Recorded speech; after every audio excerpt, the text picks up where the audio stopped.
नमस्कार मित्रांनो, मी शेळके वकील. माझ्या शेळके वकील चॅनलमध्ये तुमचं सहर्ष स्वागत आहे. मित्रांनो, त्यावेळी घर बांधण्यासाठी ज्यावेळी तुम्ही कर्ज घेत असता, त्यावेळी एक गोष्ट लक्षात घ्या. ज्यावेळी कर्ज घेत असता त्यावेळी तुम्ही बँकेमध्ये किंवा फायनान्स कंपनीमध्ये जे मॅनेजर असतात त्यांच्याशी चर्चा करा. घर बांधण्यासाठी कर्ज घेत असताना कर्जाचा व्याजदर कमी होऊ शकतो. तुम्ही फक्त निगोशिएबल इंटरेस्ट होऊ शकतं. व्याजदर कमी करता येतो, पण आपल्याला हे माहीत नसतं.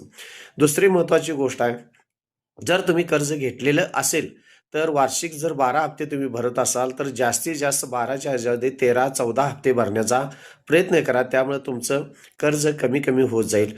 त्यानंतर तिसरी फार महत्त्वाची गोष्ट आहे, ह्यामध्ये जे तुम्ही कर्ज घेतलेलं असेल त्यामध्ये जे प्रिन्सिपल अमाऊंट म्हणजे जे काही कर्ज घेतलं असेल, समजा तुम्ही 5 लाख कर्ज घेतलं असेल आणि व्याज किती भरताय हे पहा.